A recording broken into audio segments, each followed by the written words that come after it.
आपण आता पोचलो आहोत. अरे गावाचं नाव काय? ये मस्ती के नजारे हैं तो ऐसे में तमन्ना कैसा मेरी कसम जो लहराती डगरिया हो तो फिर क्यों ना चलूं मैं बहका बहका रे मेरे जीवन में ये शाम आई. माझ्यासोबत आहे संदेश. यो कसा आतापर्यंत तुझा एक्सपिरियन्स?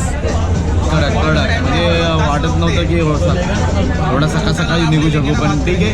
ते तासभर लेट झालाय. चालतं तेवढं. आता काय जाता जाता दोघे जणच आहो आपण, मग काय जमून जाईल. नाही पोचू आपण, टायमावर पोचू. असं काय नाही. 2 तास 40 मिनिटं सांगतात, 11 वाजेपर्यंत पोचतो सांगते. नाश्त्याला आता 20 मिनिटं गेला म्हटलं 11:30ला आम्ही देवकुंडला पोचतो. मी अमोल पवार आपलं स्वागत करतो आपल्या यूट्यूब चॅनेलवर.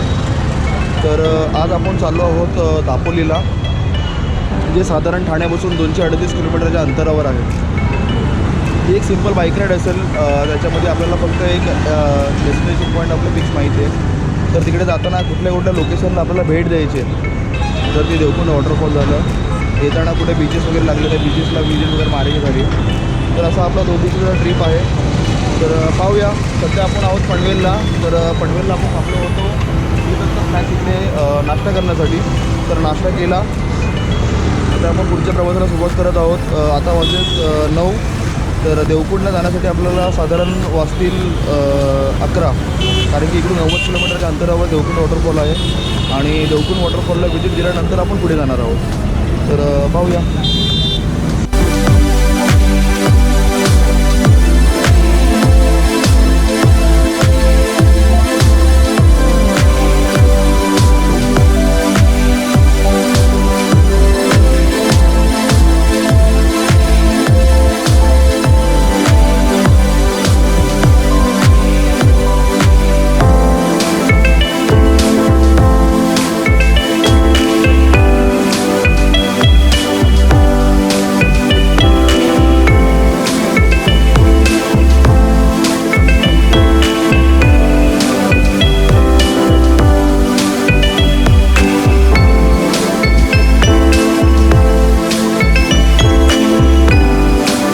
आपण पोचलो आहे आता विरा गावामध्ये, which is best village for Devkund waterfall.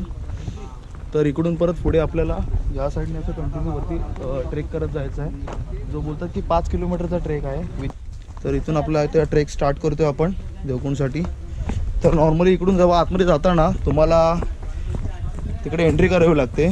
जे स्थानिक गावकरी आहेत ते पूर्ण एंट्री वगैरे करून घेतात.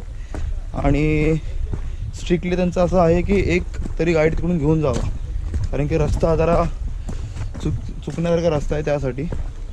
बट इट्स ठीक आहे. जास्त पण अशी कॉस्टली नाही आहेत. 50 ते 100 रुपयामध्ये तुम्हाला ते येऊ पण शकतात पर हेड.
ट्रॅकनंतर आपण आता फायनली पोहोचलो आहोत देवकुंड वॉटरफॉलला.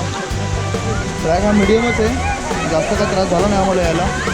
पण हां, जेव्हा जर तुम्ही पावसामध्ये येत असाल तर तेव्हा काळजी घ्यावी लागेल. तेव्हा एन्जॉय करूया आपण.